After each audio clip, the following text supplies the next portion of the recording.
Yo, good looks to dreadsock.com for sponsoring this episode of Real Notes. Anyone who has curly or locked hair like me knows how sacred a good hair wrap is. A do-rag, a wave cap, a scarf, a bandana, a bonnet, you name it.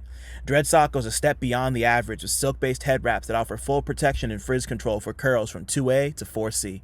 They're made of a blend of breathable materials to help retain hair's moisture and preserve hairstyles enough to ensure a few less trips to the salon, all held down with an elastic band strong enough to withstand even the most aggressive head trips. Whether you wear one to bed or wear one on the go, Dreadsock will have you looking fresh and full. Socks come in all sizes, from shorties for short hair and beginner twists to extra large for the longer locked folks out there.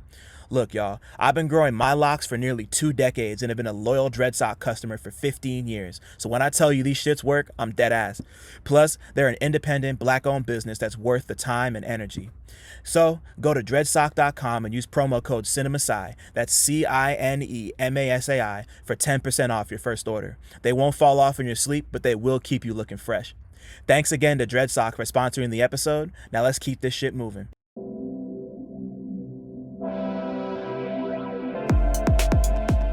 What's good, y'all? My name is Dylan Green, and this is Real Notes, a space dedicated to blurring the cultural and artistic lines between rap and film. I'm here to chop it up with everyone from rappers and producers to journalists and video directors about their relationship to movies and how, if at all, film inspires their craft. My guest this week is Ishmael Butler, 1/3 of Diggable Planets and the center of Shabazz Palaces. We spoke about the Amazon Prime original series Them, Afro-Surrealism, Superfly, the role blaxploitation soundtracks played in the early days of sampling, his love for horror movies, transitioning from Diggable Planets to Cherry Wine to Shabazz Palaces, his views on rap culture 50 years in, and the creative process behind Shabazz Palaces' latest project, Robed in Rareness. Come fuck with us. What's cracking, everybody? Welcome back. Welcome back to Real Notes. What's today? October 25th. I imagine you're probably going to be hearing this like a month after we record it. So peace from the past. It's Dylan Green, CineMasai. Got a lot of names, do a lot of shit, be outside, inside, places. I'm places, I guess. And I'm with somebody today who's been more places than I can ever think to. Yeah, just like a lot more places than I could fathom, you know, on Earth, in the stars, in the woods, in videos. He's been around. He's been around for a while. You might know him. You might know him as a member of Diggable Planets. Of course, you know the creative heart of Shabazz Palaces. The Palacier Lazaro himself. We got Ishmael Butler, Shabazz Palaces in the fucking house. What's up? What's up, baby? Yo, man, like I told you off camera, thank you so much for being here. You know, like hearing a lot of Diggable Planets early on in my music discovery, it's really like, you know, like cool like that is just, I can't even, like, I got to see y'all play that in Brooklyn, and I'm at the Brick Brooklyn thing y'all did back in July. Yeah. And like, yeah, it's just like, the places that you've taken your craft over the course of your whole career is just like really inspiring and super dope to me. So thank you for being here. It means the world. My pleasure, man. Thanks for having me, baby. You know, Yeah, I see the cat behind you too, ready to get it in. I already know what's up. Yeah, man. Yeah. No, Butterscotch has got to be in all of these at some point, you know. Butterscotch, that's what's up. All right. Yeah. Well, man, so since I got you here, let me ask you the first question I ask everybody who comes on here, which was what was the last movie or TV show you watched that you had a strong opinion about? It's a good question. You know, one of the TV show series that stick in my mind is a series that was on Amazon called Them. You hip to Them? I am. I haven't seen none of it, but I've been talking to a lot of people about it recently. Yeah, I actually recommended to, you know, people that I'm tight with as something to watch. I thought it was very strong, poignant. It dealt with race in some ways that I hadn't seen anything deal with it before, which I thought was amazing and unique. The acting in it is next level. It's kind of a horror thriller kind of genre, but The social commentary is really strong, man. So that's something I got a strong opinion about them on Amazon. Right. When was cause like the season cause like how long did it premiere this year? I can't remember. It Time's a might have flat been circle. last year. I think it's just one season. I think it's just Okay. one series, you know? Right. Yeah, Yeah. no, because I've heard yeah, because like I've heard a lot about it, and it seems like one of those things that you just like watch real quick and then just you might think on it for a few days, you know. I love I'm always attracted to stuff that makes me think on it for a few days. Yeah. I can't not be I can't not be caught up on stuff like that. But what was it? I mean, like without getting into spoilers, like what was it specifically about them that really caught you? It's about a family from the South. In I think you're talking 40s, 50s, if I'm not mistaken. They a black family from the South, husband, wife, two daughters, moves up north after a tragedy to LA. They sort of like are the first black people in this all white neighborhood. So it's about the neighbors not wanting them there. The brother's going to work and trying to, he's upwardly mobile, trying to work and they all kind of things start happening to them in their house in this new neighborhood. Some supernatural, some social, and it's just super detailed, man, and really creative, great writing. But again, man, the acting is next level. You know? That's hardcore.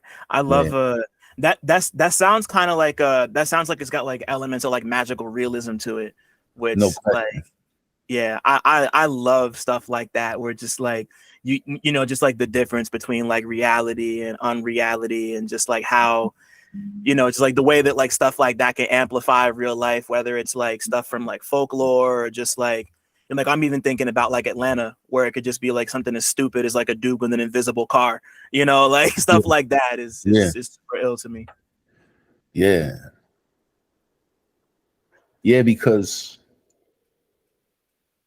you know what this series does too is it shows you what's going on in people's minds about themselves being projected into actual characters. You know what I'm saying? So what you're saying is real because your mind state, your thought patterns, your who you think you are, how you see yourself in situations, um, is and can be a real tangible projection onto your environment. You know what I mean? And like Yeah. so, like you're saying, these alternate realities, all these things exist on top of what we have all accepted as reality, but that's often illusory as well. You know what I'm saying? So I do like when things play with that fact, that reality, Yeah, nah, Alternate and reality, man. yeah, nah, totally. And that's like definitely I mean, like we'll get into it later, but that's definitely like something that's something I love about your music, like it very much plays with that same dichotomy and it's just like very it's very grounded and like in the air all at once. And that's not an easy thing to do without it just feeling like you like cut the string off a balloon and it just like flies off with no direction. Mhm. Like you got direction, like there's Right there's on. there's direction to what you do. But Right on. that's Thank you. yeah, nah, definitely. Uh so nah, let's run it all the way back with you real quick. What's the first movie experience you can remember having? It could be at the theater, it could be at your cousin's house, like the first thing that comes to mind. Yeah, well, when I'm old, so my first movie experience was definitely in the theater. You know what I'm Let's go. saying? Um, the one I remember the most, I think, was my parents went to go see Superfly, and they had to take me with them because they didn't have a babysitter. And I just Classic. remember certain scenes they would cover my eyes. I just remember them like covering my eyes and being able to see like little slivers of the screen through their fingers and stuff like that periodically throughout the movie. Is it there any specific images you remember? Because like that's like that. I mean, like Superfly is iconic, but like I can only imagine watching 80% of it through a parent's fingers, you know? Like, Yeah. You know, I think the thing that stuck with me from that time was like the clothes, man. The haberdasheries, man. You know what I mean? The bright, colorful characters and the shit they had on was just like, I think that's something that stuck with me, you know? Cause my early image of that movie is just like um his hair, his mustache, and his clothes, like with his shirt opened up. You know what I'm saying? Like that's what I remember the most, you know? yeah, nah, it's like, yeah, I was watching a Ka music video, I think like a week and a half ago, for the song 30 Keys. So Mm-hmm. like there's a scene in Superfly where bro is talking to them and they're just like, oh, okay, so we could move like 30 keys of this in 4 months, and it's like rocks and lumps as big as marbles. No, Yeah, like I don't know why, like that scene yeah, just like the video starts with that scene, and just like, I don't know. That's just There's just something so like, they shot it in black and white, but like I can see the color because like I've seen the movie, but like I can like see the color, and like it's just such a, like you said, it's just like such an aesthetic, and it really does come down to like the clothes and the style, and like that's really it, like I feel like it really did kind of transcend its time. Like that's like, people see that and you immediately know like what it is, you know. I don't know, there's something really iconic about that to me. yeah, man. I mean, and there's so many movies that sort of from that time that fall under the heading or the title, if you will, description of black exploitation, but that really doesn't really hit home. It's sort of a broad stroke in terms of there's a lot of variety in that period of time with the movies that was coming out that were either about black people or made also by black people and black culture. Right. But Superfly, I think it rings out because the story, the writing, the acting, the way that it was shot, it was it was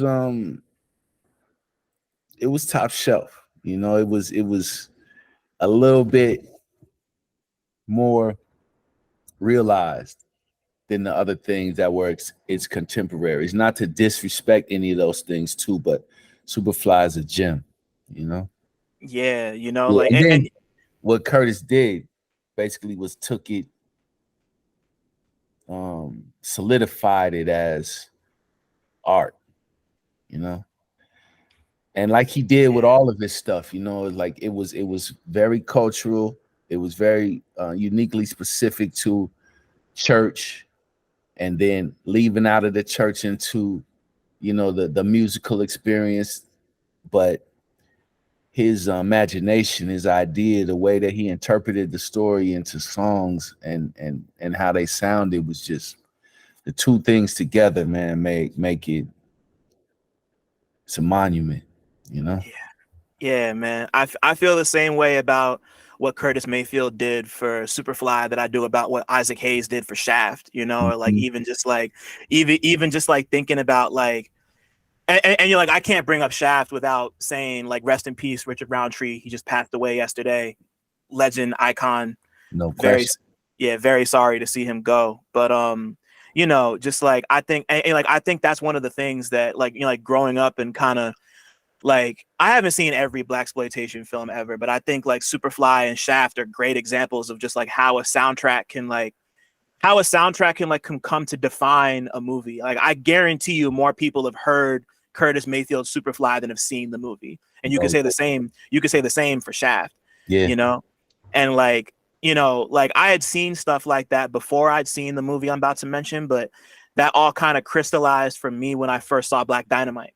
And just yeah, like how, you know, like that's, you know, like Cards on the Table, that's my favorite movie of all time. Like if I had to pick one, it's one I know I could quote the whole thing front to back right now. Like that, it's just so fantastic. And like, you know, like what Adrian Young did with that soundtrack is like, yeah, you know, like he kind of created his own monument that, in my opinion, you know, like I don't know if it stacks up to Superfly and Shaft, but he's definitely like working within those parameters, and like you could tell that that was his that was on his mood board when they were doing the whole thing, and just like the whole like he's kind of like a traditionalist when it comes to instruments, and he Yeah. kind of really flexed that for real with the work on there. Like I think he used like even like old recording technology and like old keyboards and all like the whirly birds and shit like that.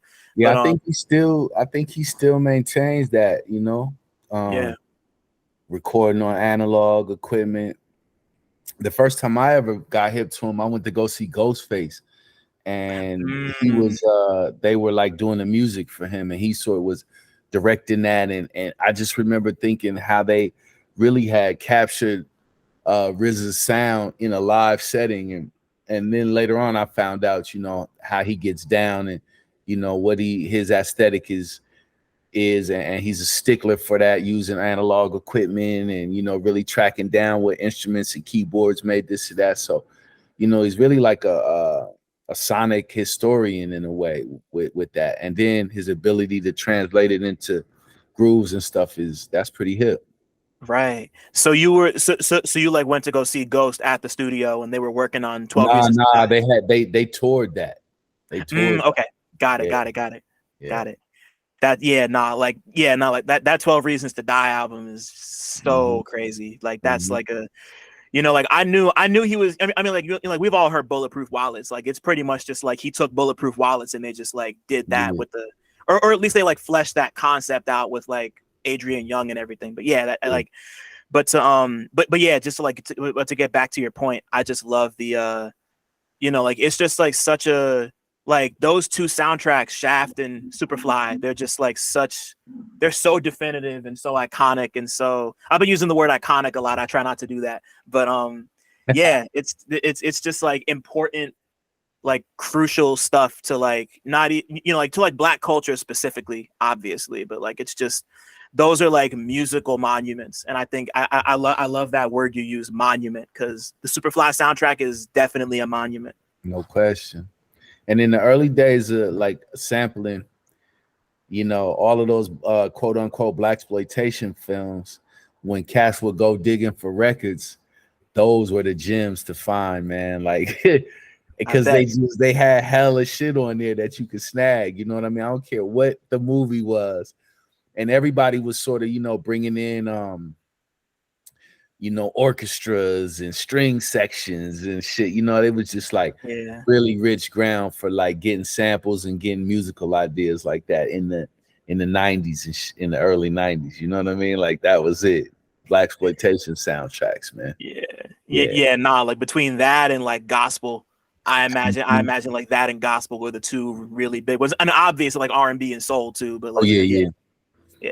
But like the blaxploitation soundtracks were a little bit more rare because they didn't get pressed up to the numbers that other shit was getting pressed up. You know what I mean? Right. So they were kind of tough to find, and reissuing wasn't really a thing then. You know what I mean? So you were just having to catch them. You know?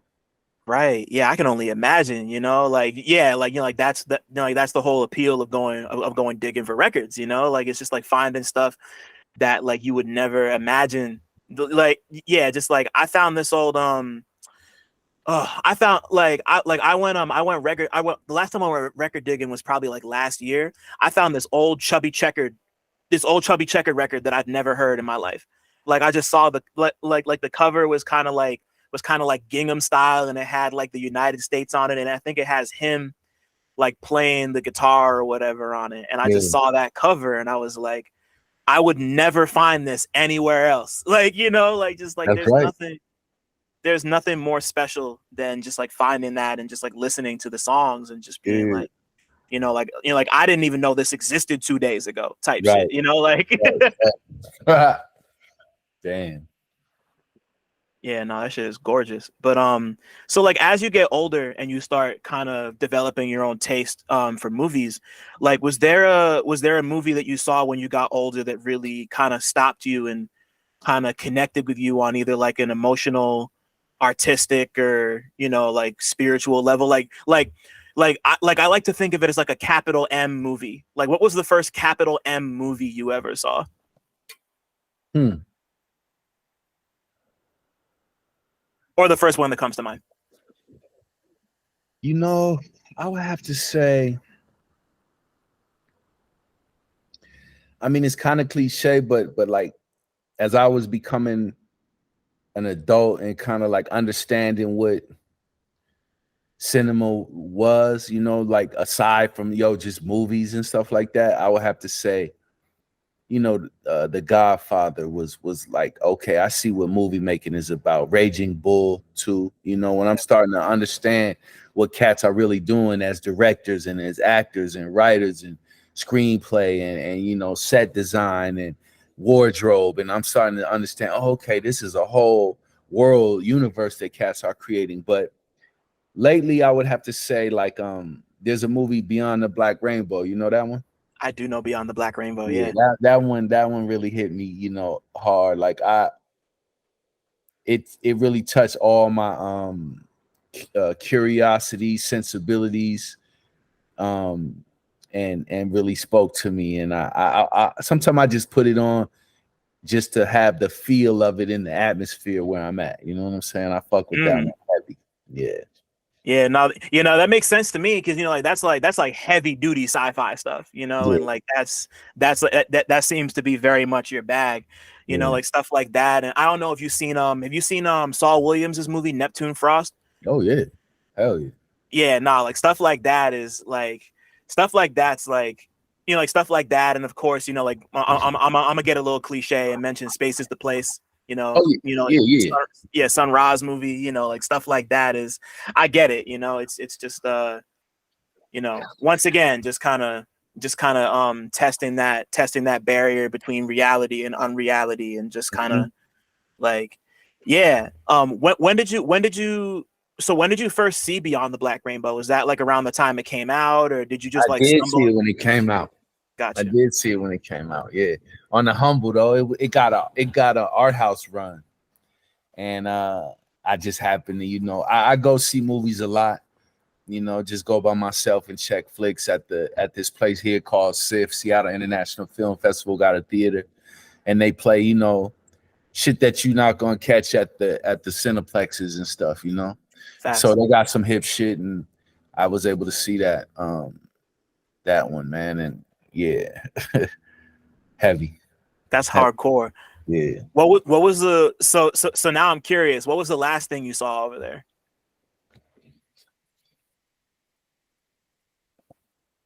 What was the last thing I saw over there? I think I went to go see the Oscars shorts. They each year they play all of the Oscar nominated short films as one thing. I think that was the last thing I went to go see.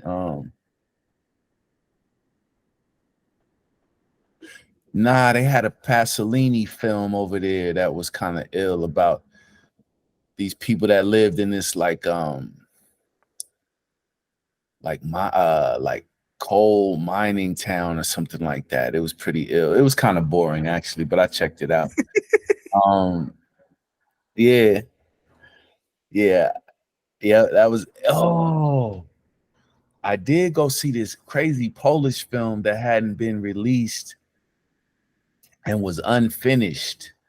And they showed that, and it had like a new ending on it or something. It was from like probably the 60s. That shit was hella long, like 3.5 hours and shit. It was like a grueling watch, but it was pretty cool though. Me and my boy Larry Marzell went to go check that one, man. It was pretty ill. But I go see a lot of movies, man. And I watch a lot of movies on at home too. Straight up. Like I'm always watching a flick, yo. Yeah, man. Yeah. It's like it's something so relaxing about that. I don't know. I mean, like, this is like the rap and movie podcast, so I guess that's not the most controversial hot take thing I could say. But yeah, nah, like yeah, it's just like that's my comfort zone. Like that's my happy place. Like whether I'm like like I'm the dude who's at the $6 Tuesday at the AMC every week. Like that's my whole shit, like. Yeah, I mean, it's cool to go see him in the theater too. Like that's really where it's at, man, And we got a spot here called the Beacon Theater that just plays like rare flicks, you know what I mean? And they always got some wild shit going on there, man. It's always good, you know. Oh, man, just yeah, nah. Yeah, the town I grew up in has like a small art house theater called the Claridge, and they show like they show a lot of smaller stuff. They started showing bigger stuff now because like the Seattle International Film Festival joint, the town also or the town Montclair has a film festival called the Montclair Film Montclair, Festival. New Jersey. Yes, sir. That's where I grew up. Yeah, right on. Yeah. Hey, so yeah, nah, MFF bought the Claridge because the Claridge was going to go out of business, and the Claridge also got water damaged from one of the hurricanes that happened here in the last 5 or 6 years. So like there was a lot of MFF bought the Claridge, and now they kind of show a lot of stuff, but they mostly focus on like the festival circuit and indie films, and like I spent so many days just watching all sorts of weird shit in that theater, and Yeah. it was I'm like really thankful and grateful for spaces like that because not everybody has those. Nah, You that's know? real. Those spots are diminishing fast too, man. It's Yeah, good like to hold on, you know. totally. Yeah, nah, like it's like I love to go to the AMC and chill, but like it's like I started like I've been traveling more often too. And whenever I travel, I try to go to a movie theater in a place I've never been before. Like that's just that's my whole thing. There's this spot in Chicago. I was out there last year or earlier this year for Pitchfork Fest called the Music Box. I didn't get to go, but I had a whole bunch of friends hyping it up as like kind of it's like an indie theater that they love out there. And we were all gonna try to go see Oppenheimer in 35 millimeter out there, and didn't happen. I wound up seeing I think Barbie the day before I left, but it was Barbie was great, or not great, but it was very, very good. But I like didn't check Barbie yet. It was great. it wasn't great, but I really enjoyed it. It's cute, it's kind of they making a movie about Barbie was always going to be kind of complicated because like Barbie's so much more than just a toy. Barbie's like a whole legacy thing and is so tied to ideas of gender and all that, and they really took that head on. Like I'm kind of amazed that Mattel and Warner Brothers like put bread behind this, like it's the type of thing that like if somebody made this in like the 80s, it'd be like The Naked Gun or like Blazing Saddles, and like everybody would be like they'd be like clowning on them, like and they're still kind of clowning on Barbie low key, but it's like Not really though. yeah, it's weird. It's in a Yeah. weird like. What was But their take though? Like what was it about? so like they took the character up. So like all the dolls exist in like this going back to reality and unreality. There's like Barbie Land and the real world. So like all the Barbies and Kens live in Barbie Land, and they're like they all have like human companions in the real world who like manipulate them and make them do the stuff. So like the opening scene in the Barbie movie is of like Margot Robbie's like she's they literally call her in the movie stereotypical Barbie. Like all the Barbies have different names. Like Issa Rae's President Barbie. There's like a lawyer Barbie, a beach Barbie.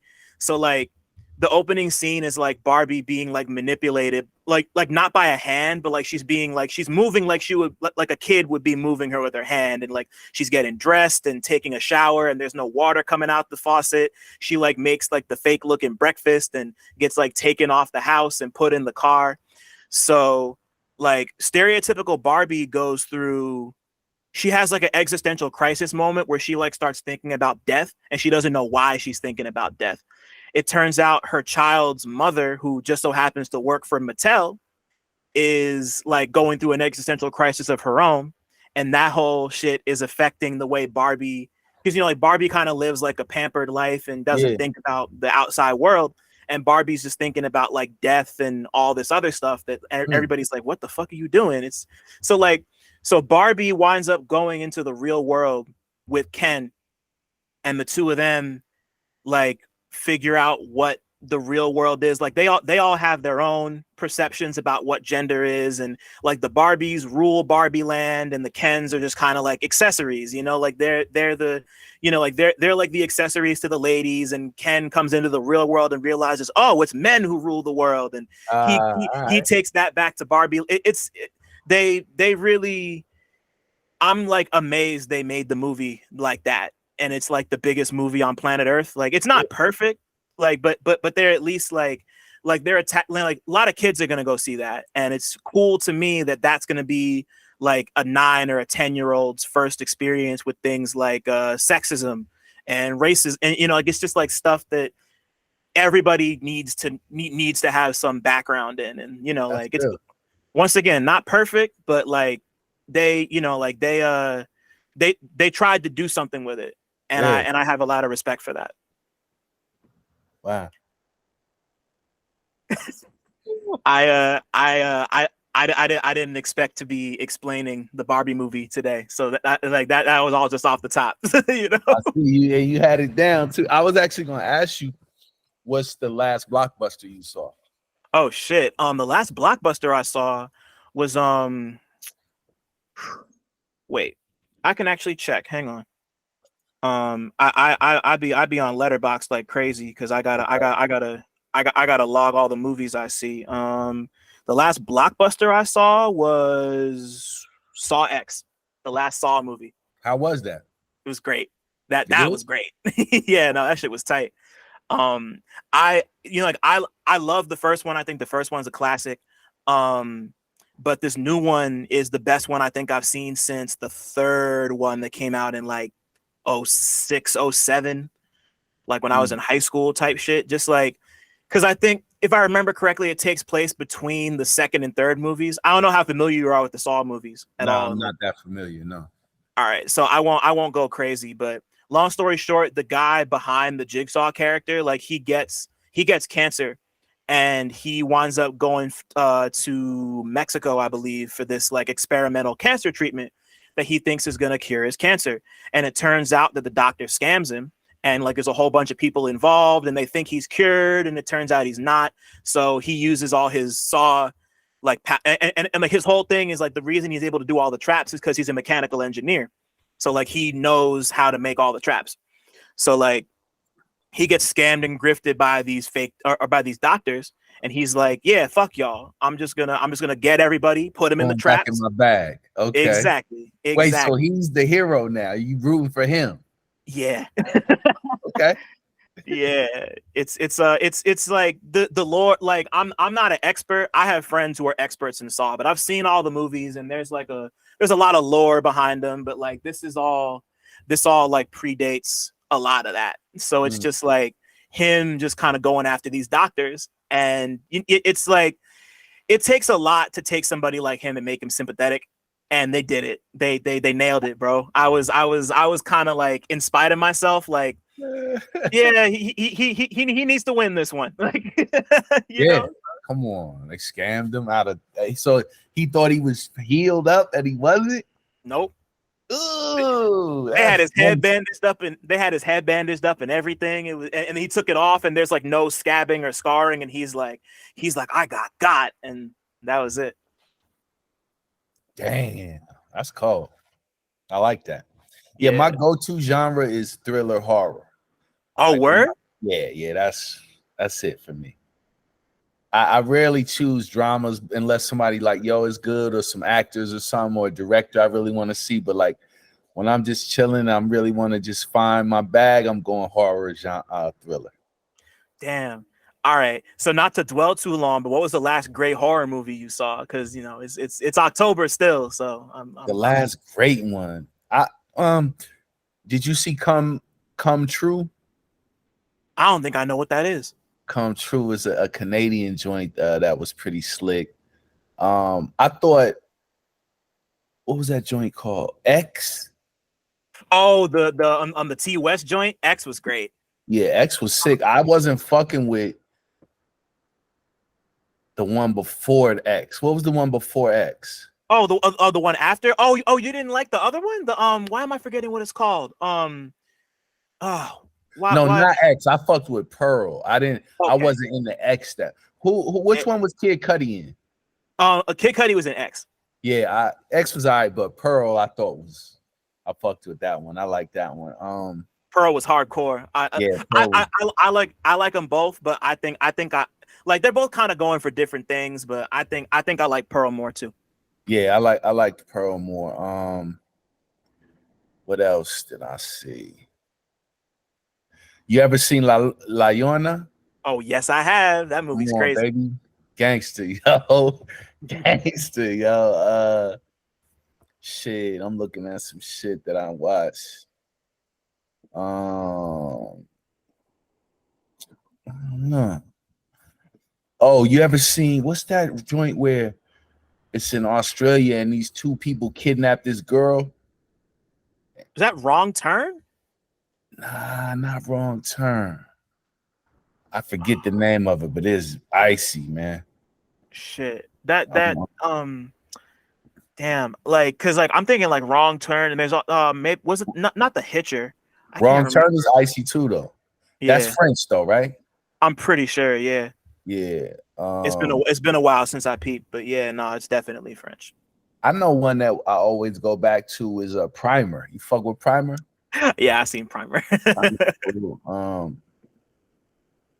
me see what else. Yeah, I don't know. Damn, I'm Man, I trying to. got so many flicks, bro. Like, mention some. I bet you I see them joints, man. Yeah, Like, no, this is why I be cataloging all my shit. The last two horror ones, or the last three. There was one I saw in theaters, and then two I saw at home. So I saw the new one, It Lives Inside, maybe like a week and a half ago. I don't know if okay. you heard about it. I just was checking that out. How was it?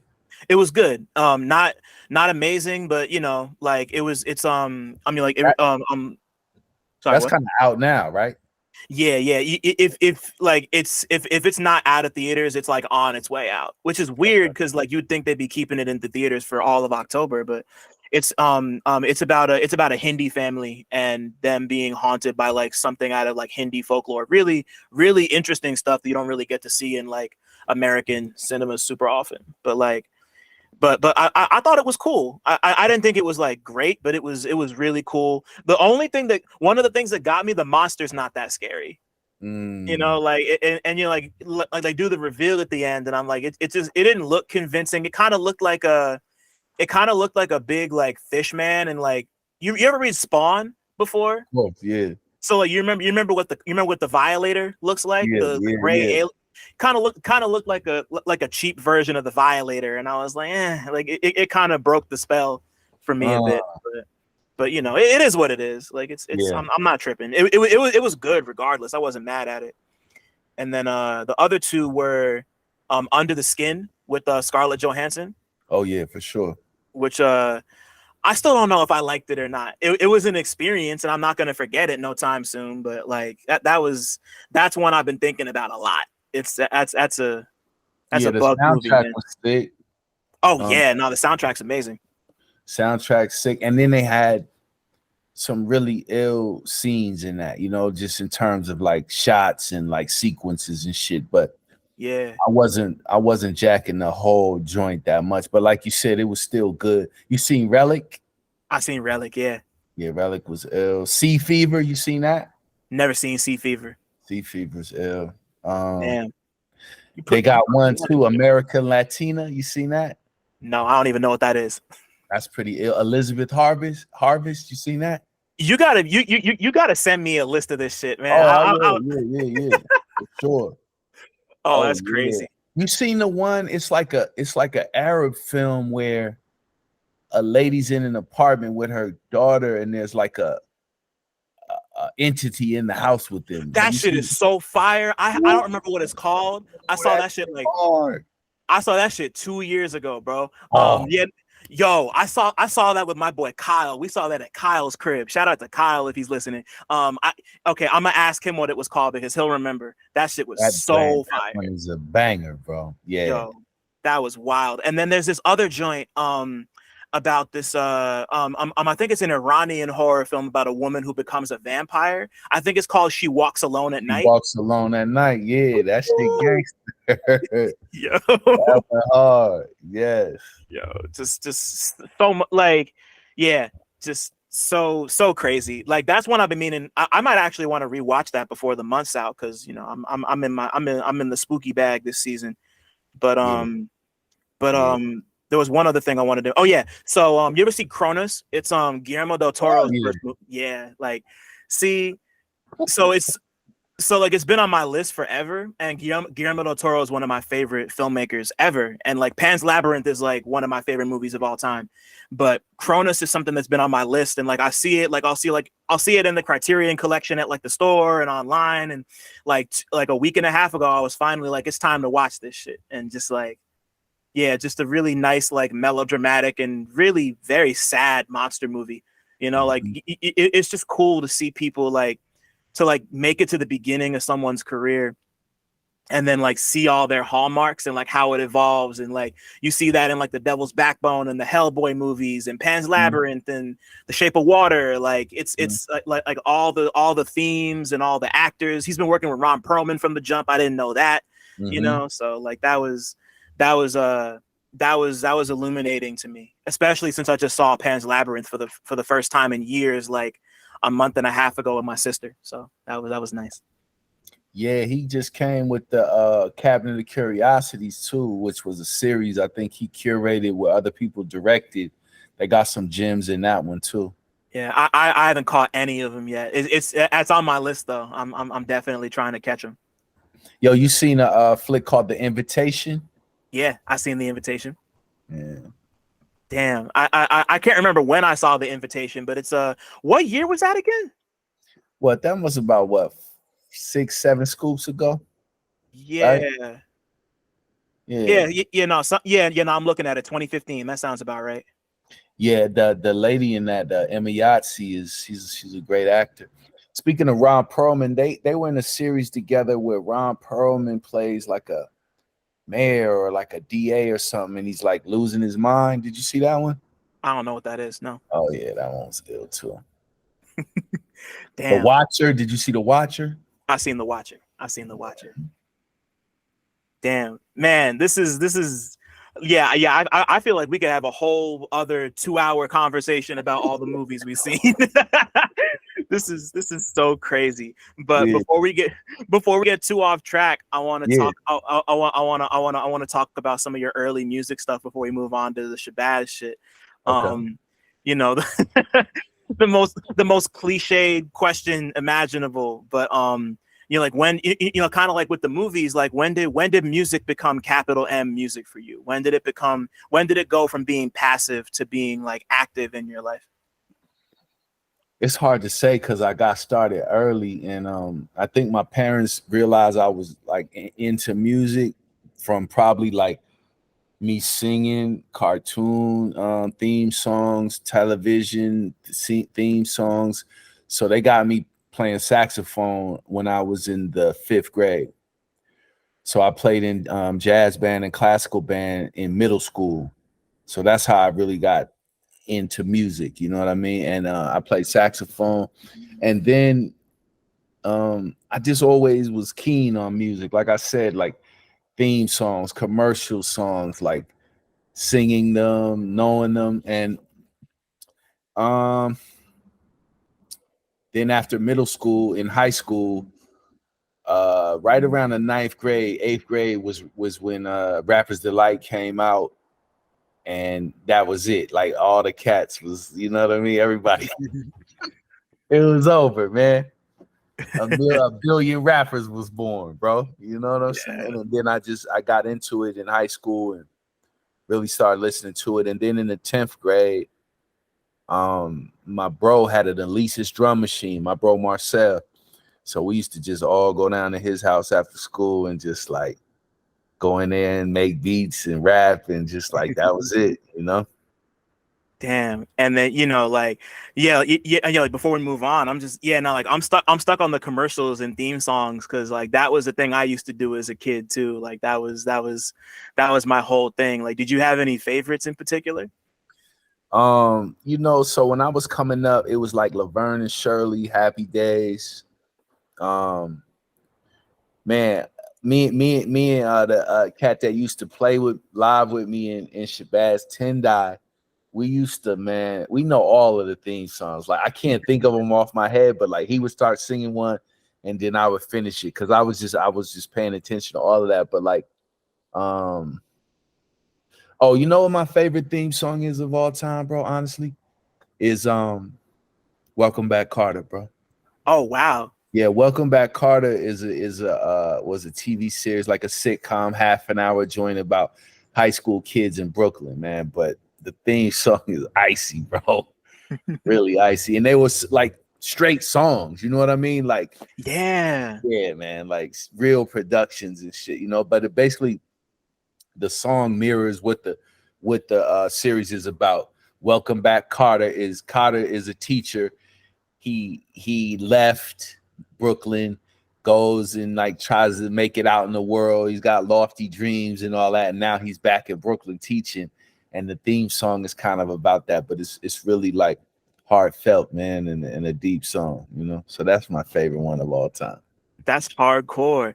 That Yeah. you just reminded me because I kind of fell off for a couple weeks, but my girlfriend and I, who's not here right now, we started watching 227 on Hulu Ooh. not too long ago, and you know, like we kind of like we mainlined the first, I think, like 2.5 seasons, and you know, and of course, like that's like like Welcome Back Kotter is a little bit before 227, but Yeah, like, yeah, you know, just like one, but, you know, you mentioning just like, you know, like a show with like a theme song where it's like a full production, and it's like it mirrors what the show is about. Like mhm, that's like that's the whole thing with that and stuff like Family Matters, and you know, like yeah, I could go down a list, but yeah, you know, like those, you know, like those theme songs were, you know, like stuff like that, and you know, like it really. I always come back to the DuckTales theme song too, because that was a big one for me growing up, like that, and like Darkwing Duck, just like Darkwing Duck. Yeah, Darkwing Duck being on like that, like they made a New Jack Swing song for that. Like that was my first exposure to New Jack Swing, man. So I'm like, wow, like this is crazy, you know, like did they? more or less, it's That's like awesome. I would argue, yeah, nah, like that, and like yeah. I'd say so, but yeah, nah, like those theme songs are just like, it's weird because like shows still have theme songs, but it's not the same. Like I don't really feel like, not to say they don't put in the same effort, but it's usually just like a melody or like a quick tune, and then it's like 20 seconds and boom. A Yeah, lot of shows don't even have that anymore. It'll just be yeah, like they'll flash the title and then bam, it's on. yeah. And you know, I think the theme song is a dying art.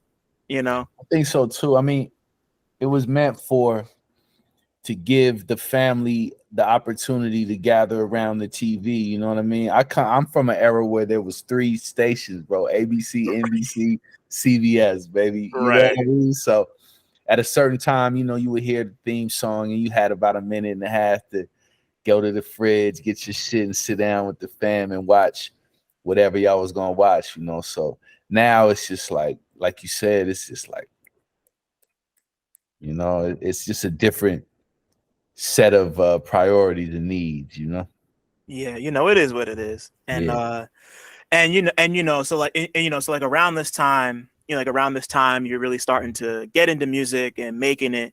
And you know, I'm probably gonna like do a big jump here, but eventually you move from Seattle out to Brooklyn yourself, and you know, like you're I mean, like I'm like, you start cooking with Diggable Planets and Doodlebug and Ladybug Mecca, and you know, like y'all do your two albums, and then go your separate ways for a bit, and then you start doing Cherry Wine, yeah. and like, and then around then, I just read recently that you took film courses at NYU, which I Hmm. didn't know until pretty recently. So Yeah. I'm kind of curious about like like what inspired that, and yeah, just what inspired that. Like what was going on around the time you decided to go to NYU? Um. So Diggable was over. Back then, man, it was hard to like restart a career because you kind of only had one shot. You know, it wasn't like now where you could like re-release or just put something out yourself. Or so once you fell off, nobody really wanted to fuck with you again. You know what I'm saying? Unless you had to be like a super special in a way, you know. So it's like Right. I wasn't in Diggable no more. The music industry wasn't really a DIY type of thing. So it was like I was kind of flirting with trying to get a deal for the cherry wine thing, but that wasn't really coming out. So I was just like thinking of, you know, pursuing some of my other interests and trying to make a life and a career out of it. So I ended up, you know, like I always been a film cat, you know what I mean? My father was, my mother too. So it's just like Mm. I always saw it as um a lifelong pursuit and endeavor, something that you could work in some aspect of it behind the scenes, millions of jobs, not millions, but you know what I mean. And then, you know, so I went to go try to learn about it, learn the science of it, learn the art of it, you know. Man, and you know, like once you did that, where did you like in between the time, like in between the end of Diggable and Cherry Wine and the start of Shabazz Palaces, did you do anything with that? Um, just a lot of like personal stuff, studying, writing, watching, really developing my passion for being able to know what I see when I'm looking at cinema, you know. Yeah. And that was really it. And then the cherry wine opportunity came along, and I jumped into that. And the thing with that was the album. So I had an album under Ishmael on a record label that folded before the album came out, and then I went to film school, and then I did the cherry wine thing with a label called D Side out in DC, which was an independent label then. And yeah, that's how that happened. Got you. Okay. Yeah, no, it was really interesting when I went to just go look up like everything that you had going on before Shabazz, and just like to see Cherry Wine happened, and just like to see that you went to film school. And I know there's probably like a bunch of other stuff in between that, Yeah, like like lifes and all that, for I sure. had yeah, yeah, like I had seen that there was some stuff going on with your mother, and you came back to help out with her for a bit. Um but like considering all, it's like all of this happens, and like you're back in Seattle, and you're kind of commiserating with a whole bunch of people within Seattle's community. And then eventually, these two EPs that nobody knows who made them pop up out of nowhere, and start to hear the name Shabazz Palaces moving around. So like where did the initial idea come from? Like when you and Tendai first came together to do that, like where did the initial idea for Shabazz Palaces come from?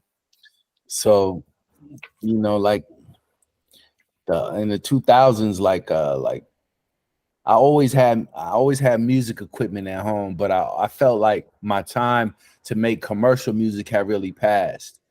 Like the Diggable thing had happened, it was over.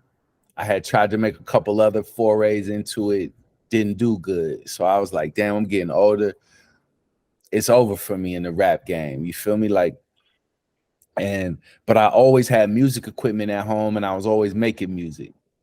I met Tendai. We was just cool, just homies. Like he did music, I did music, but he would always ask me like, "You making music?" And I always be downplay it, you know.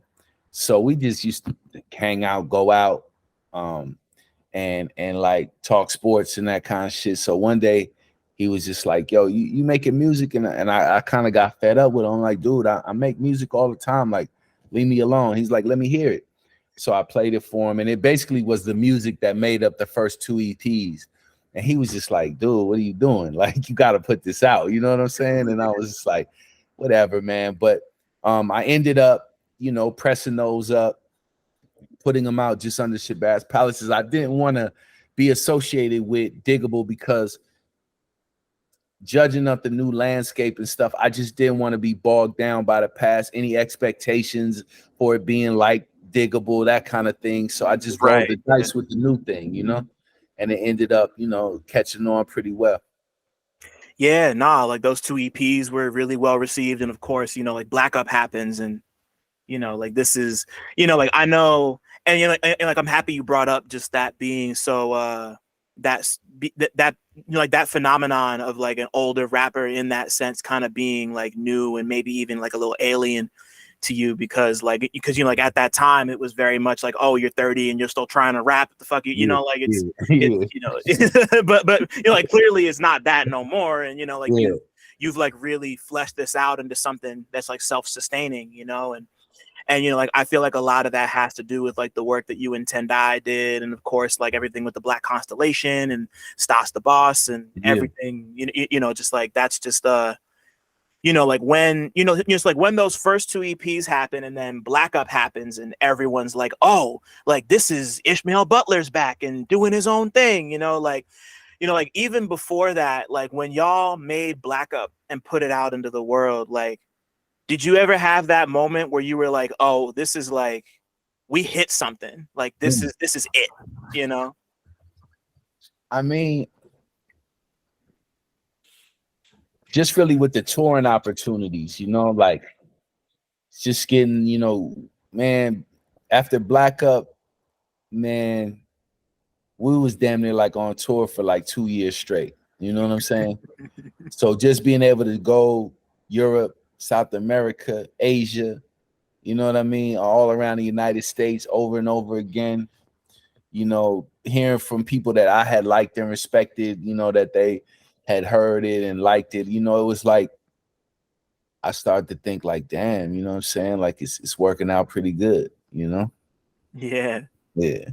Yeah. And yeah, I'm thinking about it now. The first time I saw y'all, it was just the two of y'all. I saw y'all played Afropunk, I want to say. I think it might have been just after Les Majesty came out. Yeah, that was who was there that year? D'Ange? Yeah. I'm pretty sure D'Ange was there that year. I think the internet was there that I think that was the year they just put out Ego Death, so I think they were there. Yeah, I think you're right. I think you're right. But like I remember being so excited about that because I hadn't got the opportunity to see y'all live, and I had just heard Les Majesty, and like that's my favorite of all of them. Right and on. like that was like you know, like stuff like just like seeing y'all on the bill, I was like, oh shit, I gotta go see Shabazz Palaces. And up until I saw y'all at the Bowery a couple weeks back, that show that I saw y'all at was the first time I'd seen you outside of a festival, because every time you were in the area I was always busy or something, and I was like, I'm not missing this one, like I need to be here for this. So I was happy to but you know, just like seeing you evolve from it being like you and Tendai to like a whole band, and just like hearing stuff from like Black Up and Les Majesty and all the other stuff like recontextualized with a live band was really, really wild. You know, like I was kind of bowled over by some of those compositions, and then like I'd hear you start rapping and be like, oh, that's what that is. Like I started recognizing the songs, and I'm like, oh shit, like because I have a contentious relationship with live band hip hop. Sometimes it can be kind of like staid and just like kind of bland and very like, you know, like I'm doing this as a way to show that this is like elevated, you know, and like your shit doesn't feel like that. Like watching y'all do what you didn't feel like it was you know, like there was just so much, and like especially with you being at the center, like with the drum machine and the sampler, like I just I love stuff like that, where it's like where it feels like a natural integration, as opposed to like we're a band and we do hip hop and we're, you know, like there's never like I'm better than you because I'm playing a live instrument type shit, you know. Not to say that everyone does that, but that's the air I get, you know. I feel you. I mean, sonically, to me, that's why I choose to use a drum machine. You know, no, I love drummers and drummers using triggers and all that kind of stuff, but there's something about the texture of the drum machine stuff and what you can do with it that is essentially, to me, hip hop. You feel me? Like you can bring in other stuff in other ways, but the essence of it is that loop on and those drums, you know what I'm saying? And that's why, and that actually, and then when we come with this with the keyboards and the bass and all that, a lot of it is, none of it is just as is, you know what I'm saying? It's all tweaked and twisted and morphed, you know what I'm saying? So you get a more, the sonics of it is closer to hip hop than it is to a live band. You feel me? In terms of the textures of everything. So I'm glad to hear you say that, because that's what we're going for. You know what I mean? Yeah, that's important to me, like just looking at stuff like that. And like I've been listening to a lot of this year I've been listening to a lot of Odyssey and Black Milk, because they just put out 2 new albums. And like their whole thing is like they have bands and they like do jam. I've been noticing a lot more people do this recently, like like they'll have bands come in and like do jam sessions, and then they'll just like call from the jam sessions and then like chop it up and sample it the old fashioned way. Even Arm& Hammer did that with their new album too, Yeah. for a lot of those songs. And I think that's yeah, I just like it when those two elements are in conversation with each other, as opposed to it just being like, oh, we just did it with a band, which is cool, like I Yeah. love the Roots, but that's just like, I'm interested in that. I'm interested in like how those in the conversation, which it seems like you are too, between those two things. Yeah, I mean, the magic of hip hop is in the loop, man. You know what Yeah, I mean? In the extraction of a piece, and then the extension of it through looping, the cutoff from the end to the beginning again, like that kind of jerkiness, that disconjunctiveness, like that's where it's at for me. You know what I mean? So when we rehearse and stuff, we really, instead of like cats like, oh, here's the groove, I'm about to play this thing over the course of 8, 16, 32 bars. Nah, I'm like, nah, let's find that 4-bar thing, and like let's loop it and groove it. You know what I'm saying? And that approach is how we can maintain that hip hop feel to it. You know what I mean? In a live setting like that.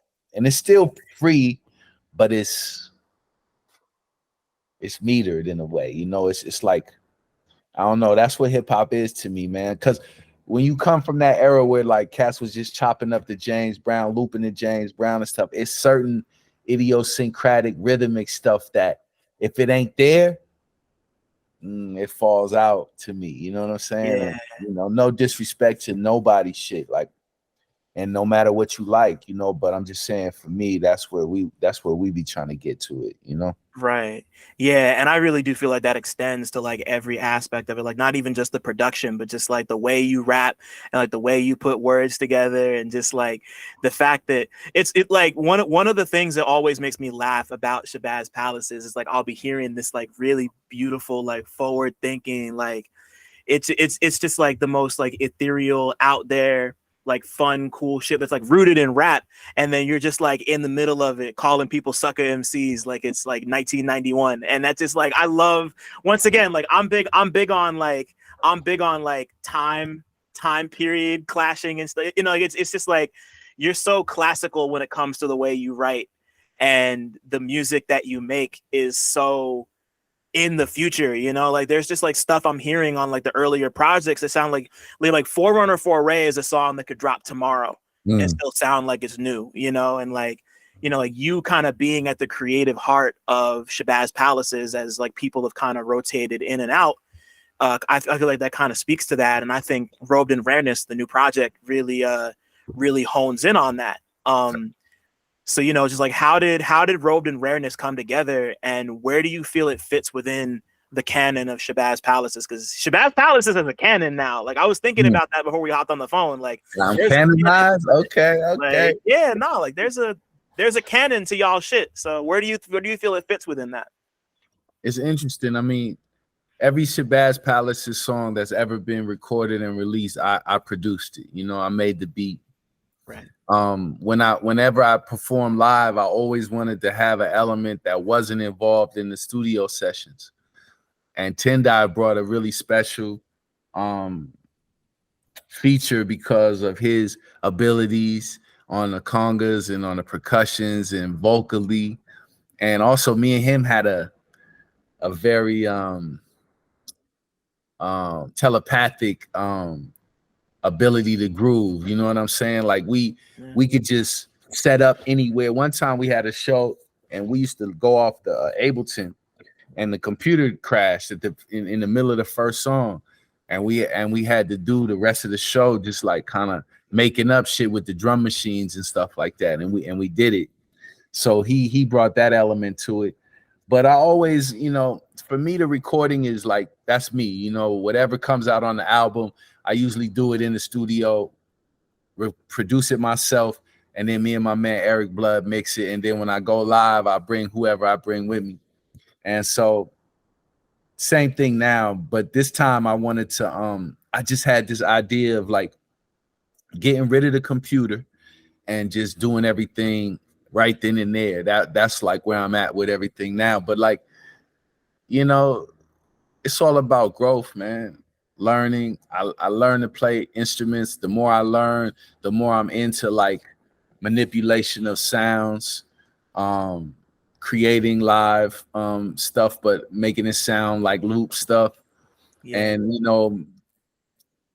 you know, the canon, I get it, but I don't think of it quite yet because I still am kind of moving forward. But I think Robed in Rareness is like this collaboration is something that I think is a very intimate thing. You know what I'm saying? So a lot of times if I fuck with a person, I don't automatically think of collaborating with them because I like their music, but I don't really know them that well and stuff like that. But I get it. You know, a lot of people just, yo, I like your shit. Let's do something. That's cool too. So I was like, you know what? Let me dive into the collaboration mind state a little bit more. And it's almost like a producer album. This one and the one that's coming out after this, which is called Exotic Birds of Prey. But like it really features people other than me on top of my productions. Right. Yeah, I noticed that while I was listening, you know, like there's more features on Robed in Rareness than I think there are on any Shabazz Palace project. Yeah, yeah, right. You know, like of course, like you know, like Royce the Choice is here. You got Geechee Suede. Yeah. You know, you know, from Camp Low is here, and of course your son Lil Tracy's here. Yeah. And you know, like it's like it really does feel super. Like, not to say that your other stuff didn't feel collaborative, because like it is by nature, you know, like it's, you know, like Shabazz Palace is like it's you, but it's a lot of people. Yeah, for sure. You know, but you know, like this, you know, like it's like this is the first time it's felt so explicit that there's like so many people like in the mix of it all. And I think that makes it really unique and interesting in the same way that, like, you know, like I had noticed around the time Quasars, the two Quasars projects came out, Born on a Gangster Star and Quasars versus the Jealous Machines, like those, I mean, like I think that might have, correct me if I'm wrong, is that around the time Eric Blood came around, the Quasars, or was he doing stuff before? No, Blood's been down since yeah, he mixed Gotcha. the first two EPs and all that. Yeah. Got you. Okay. So he's been here. But yeah, like either way, like Quasars did. Oh, so check this out. So Quasars versus the Jealous Machines. I did that record with another cat named Sonny Levine out of LA. Did that one. Yeah. And me and Blood did Quasars Born on a Gangster Star. Right. Yeah. So you're right. There was that one was like outside of the Me and Blood stuff. That's probably what you talking about. That one. Yeah. And yo, it's just like, it's just really interesting to me to see how, like, depending on who you're working with, like the stuff mutates and changes based on that, you know. And I think like Robed in Rareness is like, you know, like that's the thing, like no two, you know, because like it would have been so easy to just like make Black Up and then just like keep making Black Ups for the rest of your career, which would have been cool because Black Up's great. But like, you know, like Les Majesty sounds nothing like the Quasars projects, and that sounds nothing like the Donna Diamond Drapes and all of that stuff, you know. Like it all sounds different. And it's like, you know, like that's a difficult, and to an extent, it's just like a difficult thing to do, and to like not have it sound like it's completely unbound from the thing that came before it. You know, like that's tough. and the fact that you've managed to do that is really impressive to me. Thank you. You know, yeah, Thank you. yeah, nah, for sure. And like, and you know, like, like we're at a point now where like you've been in music for over 30 years. Yeah. Like like in one way or another. But like on that tip, the last thing I would call your music is conservative. Like you're not like musically and like even lyrically, I wouldn't call you like conservative in the way that you kind of approach your relationship with rap music. And Mm. like there's such a sense of discovery in the sounds you play with and how the art of rapping can fit within like these soundscapes. And it's Mm. easy for me to tell just like how much you're inspired by like younger artists. And of course, like I mentioned it earlier, but like like your son is Lil Tracy from Goth Boy Click. Like Yeah. he's super duper important in the world of emo rap. I have a Yeah. friend who's working on something right now with that, and it's like it kind of gave me a new appreciation for everything Tracy's had going on. And of course, he's on the new album, and Yeah. like that's something that I've always noticed about Shabazz Palaces. And like considering that like you've been working with Sub Pop forever and like you A&R for them, or at least you used to. I don't know if you still do. Do you still A&R for Sub Absolutely. Pop? Yeah. Yep. Yeah, so like so like to be an A&R, you kind of have to have your ear to the ground regardless. For sure. And like your music feels like it's always in conversation with whatever's going on in the world, even if it's just kind of to like chin check people and be like, yo, like y'all could be expanding your minds a little bit more. Like Mm. that's like you're always in conversation with that and bridging the old and new in Yeah. ways that feel supernatural to me, or supernatural space Yeah. between super and natural. But Yeah. or just supernatural, it doesn't matter. But um but like I've also been seeing there's been a lot of talk this year, like hip hop just turned 50. Yeah. Depending on who you ask, I got to put the qualifier out there. Some Mm-hmm. people, it's a But anyway, like this is the year that we're celebrating hip hop's 50th birthday, and there's been so much talk of like oh, the sales are down, chart positions are weird. Like everything that's happening in the mainstream, all these rappers are coming out in support of all these like these awful politicians, and just like Mm. people, just like there's been a lot of doom and gloom about the culture kind of being on its last legs as like something that is a positive force, which Mm. I don't fully buy into, because like there's like the mainstream is always going to be reflective of what's being put in front of everybody's face, but there's too much beautiful music, and not even just music, but just like culture being created and just like fostered in spaces like what you're doing with Shabazz Palaces, and everything happening in New York right now with Mike and Navy Blue and all of them, and just like even like just like there's so many, and like everything with Tracy, and just like and like the emo rap stuff, and everything happening with like Plug in Atlanta, and just like reinventions of stuff happening in Tennessee and Mm. Florida and California. Like there's like I guess just considering that you've been here since the beginning, and you're someone who's not on like who hasn't just avoided kind of getting stuck in that trap, but is actively creating new stuff that feels like it's looking toward the future with some sort of positive, um like a positive set of eyes, like not so much rose colored glasses, but you've got hope for the future. I don't think it's I don't well, I don't want to speak for you, but like Yeah. No, I feel you. like yeah, just like how do you feel kind of looking at this 50 years in? And I hate to ask it like this, but like how do you feel about I don't even want to say it, but like how do you feel about the state of the you know what I'm trying to ask, I bet. But Yeah. Nah, I think this. I think America ideologically is anemic. You know, it's on its last legs, and because of that, a lot of cultural things are experiencing that same lack of blood flow. you know, and hip hop is no different. I love it, like you said. I love hella new shit, man. But it's just like, damn, like the obsession with death and murder is like, it's just, I. It's tough to promote that much death and killing and murder and remain healthy. You know what I'm saying? So Yeah. that's something that, as an OG, as a nigga that's older or whatever, saw the 50 years of hip hop or whatever you want to say. You know, it used to be, and this isn't about going back in time. I never want to go back in time. Time is what it is. We move. It's now and we move forward.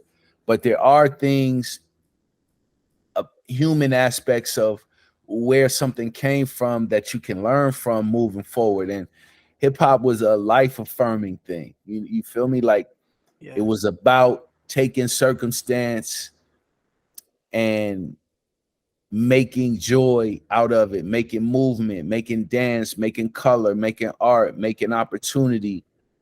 And it's doing that in a much narrower way. The subject matter is preoccupation with death and murder is just like, it's getting corny to me. You feel me? Like how much are we going to talk about killing, you know? And also the the sort of eradication of the group, four, five, three cats together doing their thing. I mean, other than Migos, it's tough to find. They not together no more. And obviously, rest in peace, you know.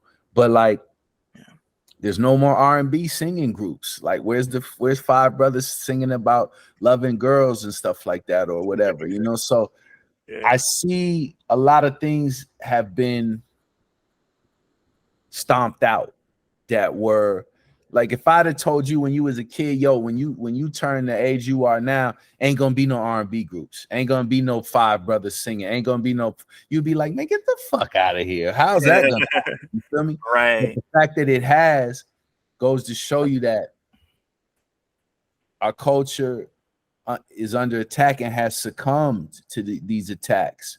The fact that we only really talk about murder is, that's ill, because we got a lot of things on our mind that we don't really speak about no more and we don't really covet no more. So, you know, a lot of them are bops, they're jams. I really love a lot of the new production, the patterns, the rhythms, the cadences, the playing with the language, the playing with delivery. That shit is brilliant, man. Inspirational to me. But Yeah.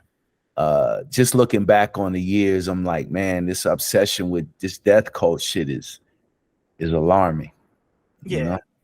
I feel you. It is, you know, and it's a complicated thing to broach because this is like, for like a lot of people, it's like a lot of people it could be like an act, and it's just like a thing we talk about just because that's what gets attention. But you got to consider, like people, I mean, like we all know this, but like people live in these situations, and like this is all some people know.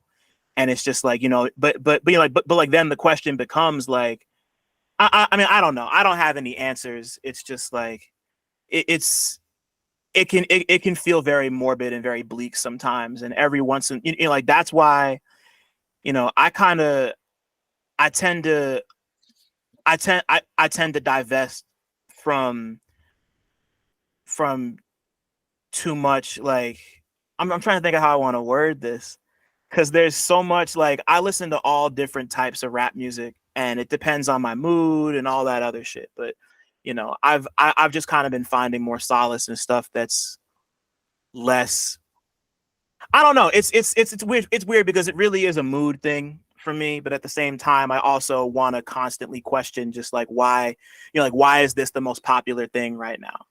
Like that's always at the forefront of my mind. Like not even just like why is this popular, but like why do people like it? Like what is Mhm. it? What is it like provoking people? Mhm. And beyond music, like like that's just like a, it's like socio-political, it's racial, it's gender based, it's sexuality based. There's so much to question there, and I find myself just like wanting to get at the root of it more than anything, and just like, just like figure out like like where that like where it should be, and like how to like how to engage with it in a way that isn't just hollow and just kind of like pushes that to the side, and like doesn't confront like why are people making this, Yeah. you know? Because it's a like it's a complicated question that doesn't have an easy answer, and like we're gonna have those conversations sometimes. Yeah. And like especially considering it's just like, oh yeah, it sounds good, and you know, like I find myself saying that, where I'm like, it sounds good, like I like, you know, like I like drill music, but at the Yeah. same time, you know, like I find myself being like, it sounds good, but then I listen to some of the shit they're saying, and I'm like, it sounds good, but like we can talk about this and this, and you know, Yeah. like it's it's just interesting to me. But you know, like I guess I brought this up because I see so many people have that conversation. I mean, like I'm not singling you out because obviously you didn't do this, but like I see people bring that up, but then they'll ask like, where's like the culture and community, and it's like it's all around you. And like people promote this stuff all the time. It's not like it's completely gone.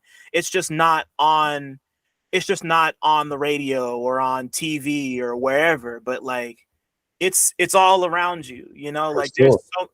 there's so much positive, affirmative, or even just like even if it's not like fully like 100% positive, just like stuff that's like thoughtful, Yeah. and stuff that's like more than just like skin deep. It's everywhere, you know. And Yeah. I have a hard time you know, like putting my fist down, like, oh, this is dead. You know, like there are Yeah. people who are like, it's dead, or like every 10 years, you know, somebody's like, you know, like Nas made the Hip Hop is Dead album, and it wasn't dead then either. You Yeah. know, it's just like I just I'm just always not to I'm just always looking for the middle of this shit. You know, like where we can have these tough conversations about like why is there so much music about killing, but Mm-hmm. also be like, so if you don't want to talk about that, let's talk about this Shabazz Palaces, or this new Mike album, or this new No Name album, or this new or like this new collective that's doing this interesting musical thing, or you know, like it's and you know, like, and like that also kind of dovetails with the whole you know, like, you know, like the world of media is going through it right now, just like there's no money, that nobody, you know, people don't want to be spending money on shit, and you know, like companies and publications are folding, and you know, like just like the outlets that people used to have to put on for that type of stuff are starting to disappear, Yeah. which is part of the reason why something like this that I made myself exists, you Yeah. know. Like it's it's a beautiful but also very difficult and scary time to be working in music and media. And Mm-hmm. I'm just always like, you know, like you, it's just like where do we go from, like, not even where do we go from here, but just like where do I want this to be in 5 years? Where do Mm-hmm. I want this to be in 10 years? You know, like that's once again to come to bring it full circle back to y'all. Like that's what I love so much about Shabazz Palaces. It's like where you know, like where like y'all see the path, and you see the path and you're drawing it at the same time. And I think there's a lot of value and and it's just dope to me that you do it in a way where you don't cast all the younger cats to the side. You Mm-hmm. know, like it's just like, you know, like you find your like-minded people, and you find the stuff that you can relate to, or the stuff that you think just sounds good, and you communicate with that. You know, it's like I always think about how you were talking about how like spontaneous your writing is when it comes to it, in terms of just like you think of a thing, you write it down, and then you like recontextualize it later. Yeah. And just the whole like that's just super dope to me. It's just super dope that you do that in a way that doesn't feel like walled off from what's going on, because it could be very easy to do that too. Yeah. Yeah. That's real. You know, I feel like I'm rambling right now, but I hear you though. I hear what you're saying. I'm picking up the nuggets for sure. it's just yeah, nah, I'm just always I talk about this shit with everybody, with like all my friends, people outside of music, people in music. Like these are the conversations that I think we need to have. And Yeah. you know, you know, like I don't think rap music's going anywhere. Like it's so embedded in our popular culture and just like world culture, period. You know, like it's like we really took the motherfucker over, No and it's doubt. like where do we go from here? And like Yeah. how do we do that in a way that can that will make it so that we're here for another 50 years or another 200 years, you know? And like I want to know what rap music in 22 23 sounds like, Right. you know? Yeah. Like I mean,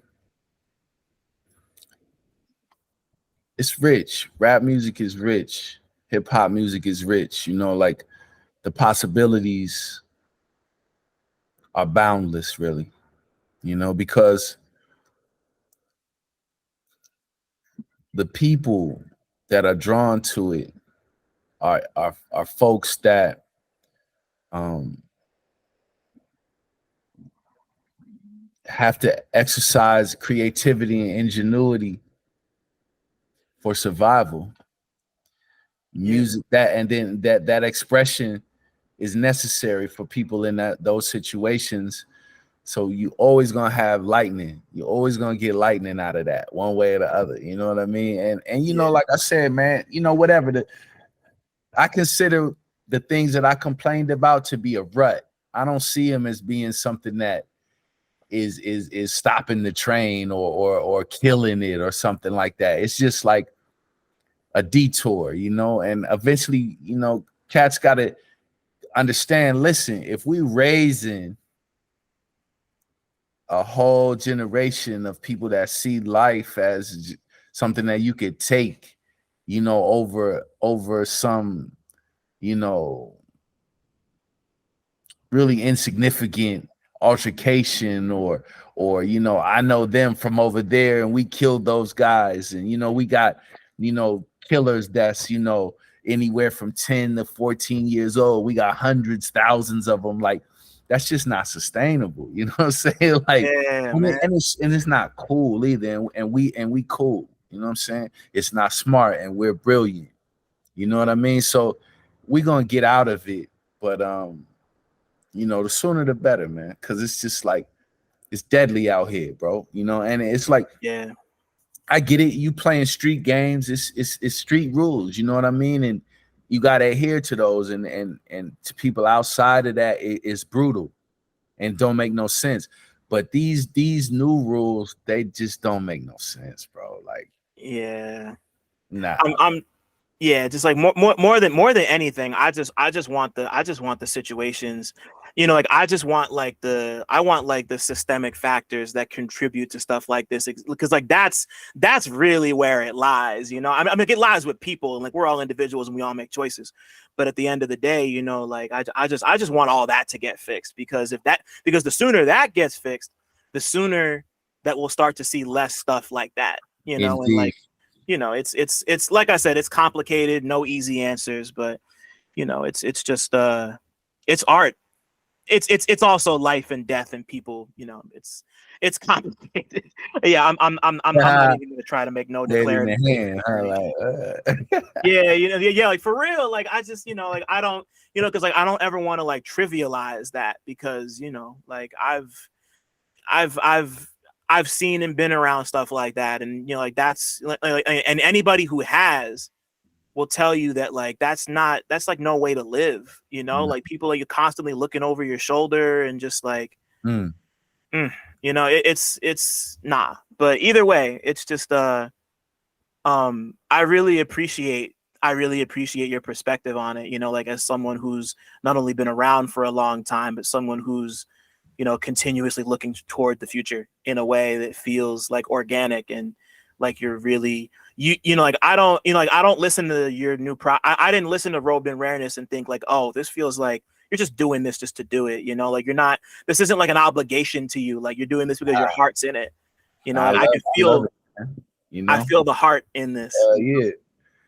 I mean, like I said, when I didn't even have any prospects for commercial success at all, I still was making music. You know what I'm saying? Like it's And just I how was it still goes. writing. I feel Yeah, you. exactly. That's the thing too, man. Passion. I think there is an inundation in literature, in popular culture writing, in media of motherfuckers that see it not as a passion, but as a means to something else that they want or think they want.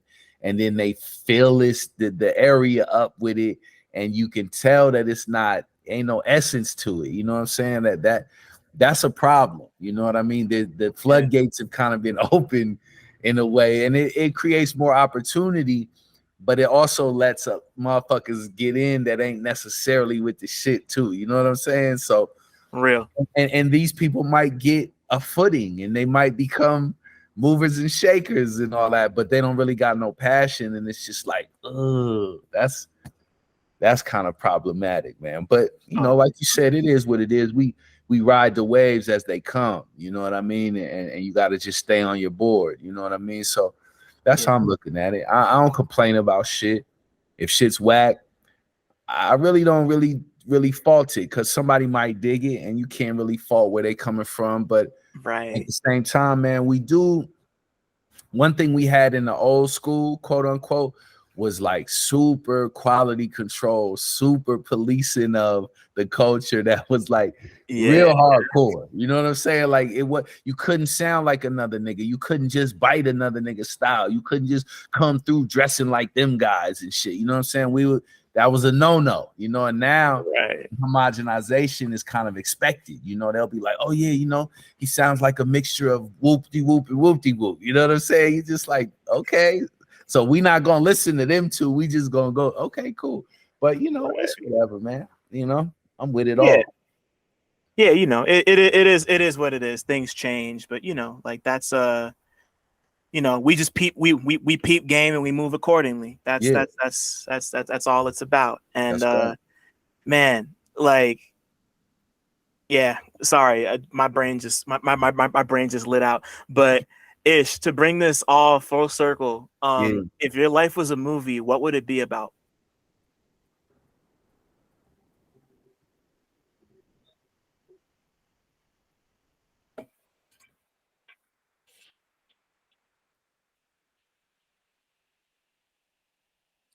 It'd be a story of a cat that was very, very curious, you know, very curious about life, aspects of life, romance for sure.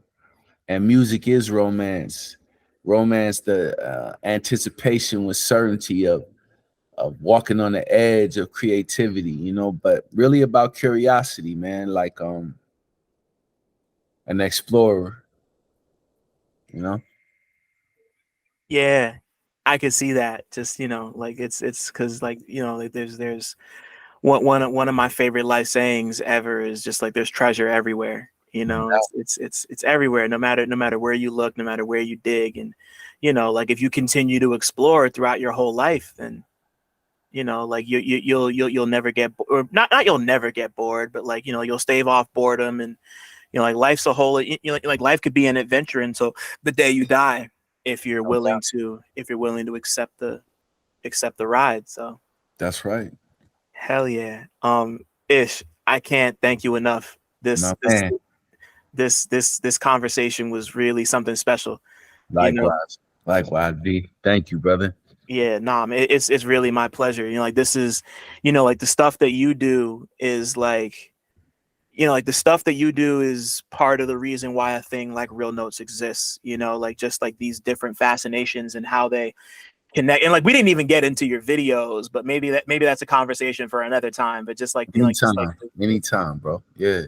The way that all of this works, and you know, like it just like, you know, like it just like inspires these thoughts in my head. And you know, like it's like stuff in like conversations like these, and like this relationship is really, you know, like the relationship between rap and movies is really important to me, because I feel like it's you know, like all, to me, like all music is cinematic and all film is very musical in that way. And hell yeah. like it's just, you know, like I didn't even realize your parents were filmmakers, and it's like that makes perfect sense to me. So just thank you for this, man. It really means a lot. Thank you, bro. Good luck with everything, man. I'll see you soon. Nah, man, thank you so much. Thanks for listening. Shout out to y'all for making it this far. And shout out to all the black people listening too, because y'all really impeccable. Don't forget to like, subscribe, and tell a friend to come through next time. One.